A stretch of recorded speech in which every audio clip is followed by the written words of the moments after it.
Assalamualaikum warahmatullahi wabarakatuh. Nabi adalah utusan Allah Subhanahu wa Ta'ala kepada seluruh umat manusia untuk membimbing ke jalan yang lurus. Di agama Islam sendiri terdapat 25 nabi, mulai dari Nabi Adam alaihi salam hingga Nabi terakhir Muhammad sallallahu alaihi wasallam. Namun, ada beberapa ulama yang menganggap bahwa terdapat beberapa nabi yang masih hidup, dan hal tersebut kerap kali menjadi perdebatan panjang. Berikut beberapa nabi yang dipercaya masih hidup hingga sekarang. Siapakah nabi-nabi itu? Tonton video ini hingga akhir agar tidak sesat. 1. Nabi Khidir alaihi salam. Meski tidak tercatat secara resmi dalam kisah 25 nabi dan rasul, namun Nabi Khidir dikenal dalam kisah perjalanan Nabi Musa alaihissalam yang dikenal sebagai sosok yang cerdas dan penuh filosofi. Keberadaan Nabi Khidir alaihissalam adalah hal yang sampai saat ini menjadi kontroversi bagi para ulama. Juga hal mengenai masih hidup tidaknya Nabi ini. Namun mayoritas para ulama dan aulia mengatakan Nabi Khidir alaihissalam masih hidup. Syekh Yusuf An-Nabhani mengatakan, keterangan bahwa Nabi Khidir alaihissalam masih hidup adalah sudah menjadi ketetapan para wali dan didukung oleh para ahli fikih, ahli usul dan hampir mayoritas ahli hadis. Itulah yang dilakukan oleh Syekh Abu Am bin As-Sahalah yang dinukil oleh An-Nawawi dan menyetujuinya. Syawahid Al-Haq. Selain itu juga dijelaskan Nabi Khidir alaihissalam di samudra dan Nabi Ilyas di daratan. Mereka bertemu tiap malam di samping tembok yang dibuat Dzulkarnain. Syawahid Al-Haq. Kemudian nabi yang kedua adalah Nabi Idris alaihissalam. Berbeda dengan Nabi Khidir alaihissalam yang masih menjadi perdebatan. Nabi Idris alaihissalam sudah diketahui dengan jelas jika nabi ini masih hidup di surga, dan nabi ini hidup di langit keempat. Namun, ada ulama yang berpendapat jika Nabi Idris alaihissalam berada di langit ke-6, langit ke-7, dan di surga. Awal mula Nabi Idris alaihissalam bisa berada di surga yaitu bermula ketika Allah Subhanahu wa Ta'ala memerintahkan malaikat maut untuk mencabut nyawa Nabi Idris alaihissalam. Ketika malaikat maut mendatangi Nabi Idris alaihissalam dan menyampaikan tujuannya, Nabi Idris pun menyetujuinya dengan syarat yaitu setelah dicabut nyawanya ia ingin dihidupkan kembali. Allah Subhanahu wa Ta'ala pun mengabulkan permohonan Nabi Idris. Roh Nabi Idris alaihissalam dibawa ke akhirat oleh malaikat untuk melihat kondisi umat manusia yang berada di sana. Lalu tiba-tiba Nabi Idris meminta izin kepada malaikat untuk mengambil sesuatu yang tertinggal di surga. Malaikat pun mengizinkannya. Saat mengambil sesuatu yang tertinggal di surga, malaikat lantas mengajak Nabi Idris pulang. Namun, Nabi Idris alaihissalam tidak ingin keluar dari surga. "Ya Idris, keluarlah," kata malaikat. "Tidak, wahai malaikat maut, karena Allah Subhanahu wa Ta'ala telah berfirman, bermaksud setiap yang berjiwa akan merasakan mati." Al-Quran Surah Ali Imran ayat 185. Sedangkan saya telah merasakan kematian, dan Allah Subhanahu wa Ta'ala berfirman, yang bermaksud dan tidak ada seorang pun daripadamu, melainkan mendatangi neraka itu. Al-Quran Surah Maryam ayat 71. Dan saya telah mendatangi neraka itu, dan firman Allah lagi yang bermaksud, dan mereka sekali-kali tidak akan dikeluarkan daripadanya, surga. Al-Quran Surah Al-Hijr ayat 48 ujar Nabi Idris alaihissalam. Maka Allah Subhanahu wa Ta'ala menurunkan wahyu kepada malaikat maut tersebut. "Biarkanlah dia, karena aku telah menetapkan di asali bahwa ia akan bertempat tinggal di surga." Kemudian nabi yang ketiga adalah Nabi Ilyas alaihissalam.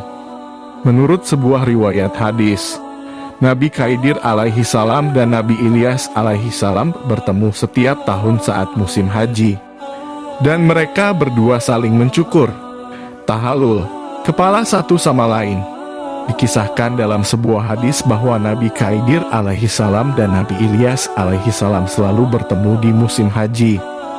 Hal tersebut membuat para ulama berpendapat jika Nabi Ilyas alaihissalam masih hidup.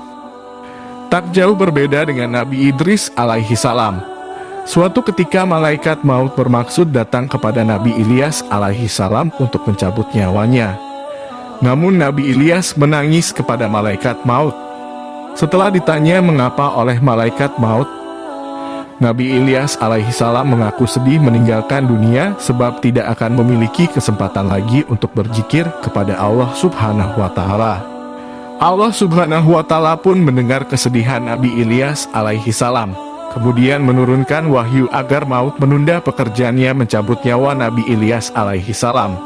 Hingga kini, Nabi Ilyas alaihi salam diduga masih hidup dan terus berzikir kepada Allah subhanahu wa ta'ala.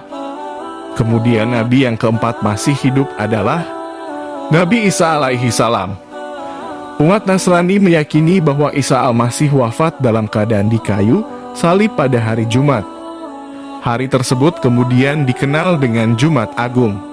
Sedangkan menurut akidah Islam, secara jelas dan tegas Allah subhanahu wa ta'ala menjelaskan dalam Al-Quran surah An-Nisa ayat 157, memberikan bantahan mengenai penyaliban Nabi Isa alaihi salam.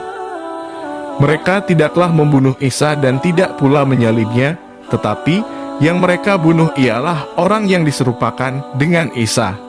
Al-Quran surah An-Nisa ayat 157. Para ahli tafsir bersepakat bahwa Nabi Isa alaihi salam tidak pernah disalib, sebagaimana ditegaskan dalam Al-Quran surah An-Nisa ayat 157 tadi. Orang yang meninggal dalam kayu salib tersebut sebetulnya adalah seorang yang oleh Allah subhanahu wa ta'ala diserupakan dengan Nabi Isa alaihi salam. Banyak pihak yang meyakini bahwa orang tersebut bernama Yudas Iskariot. Perbedaan pendapat mengenai masih hidup atau tidaknya Nabi Isa alaihi salam terjadi di antara ahli tafsir, terutama dalam memaknai Al-Quran surah Ali Imran ayat 55. Beberapa ahli tafsir meyakini bahwa kata mutawafika yang berada di dalam Al-Quran surah Ali Imran ayat 55, yang artinya mewafatkan engkau, pada ayat tersebut bermakna sesuai dengan arti makna lahirnya, yaitu wafat atau mati.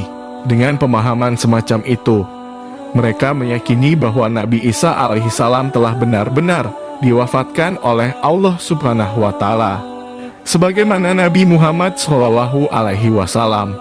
Sedangkan mereka dalam menafsirkan kata warafi'uka yang artinya Allah Subhanahu Wa Taala mengangkat ngaku Nabi Isa, sebagaimana terdapat dalam Al-Quran surah Al-Imran ayat 55. Beberapa ahli tafsir meyakini bahwa kata mutawafika yang berada di dalam Al-Quran surah Ali Imran ayat 55, yang artinya mewafatkan engkau, pada ayat tersebut bermakna sesuai dengan arti makna lahirnya, yaitu wafat atau mati.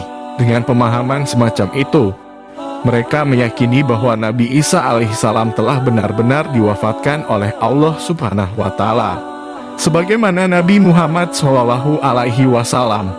Sedangkan mereka dalam menafsirkan kata warafiuka yang artinya Allah subhanahu wa ta'ala mengangkat ngaku Nabi Isa, sebagaimana terdapat dalam Al-Quran surah Al-Imran ayat 55, bukan dalam arti bahwa Allah subhanahu wa ta'ala mengangkat roh dan jasmani Nabi Isa ke langit. Namun Allah subhanahu wa ta'ala mengangkat derajat Nabi Isa alaihissalam tinggi-tinggi, sebagaimana Allah subhanahu wa ta'ala mengangkat derajat para nabi lainnya. Jadi, yang diangkat oleh Allah subhanahu wa ta'ala menurut para ahli tafsir tersebut bukanlah fisik dan rohani Nabi Isa alaihissalam, melainkan hanya derajatnya. Beberapa ahli tafsir lain yang meyakini bahwa Nabi Isa alaihissalam belum wafat atau masih hidup, berdasarkan pemahaman bahwa kata mutawafika yang berada di dalam Al-Quran surah Ali Imran ayat 55 bermakna kontekstual, yakni menidurkan engkau. Meski banyak perdebatan ahli tafsir mengenai hal tersebut, namun kebanyakan umat muslim sepakat bahwa Nabi Isa alaihissalam masih hidup. Itulah tentang 4 nabi yang hidup sampai sekarang, dan diantaranya masing-masing menjadi perdebatan. Yang perlu digarisbawahi atas kejadian tersebut adalah hanya Allah subhanahu wa ta'ala yang maha tahu, dan tidak semua manusia yang mengetahui atas kejadian tersebut, melainkan Allah subhanahu wa ta'ala yang maha pencipta. Wallahu a'lam bishawab.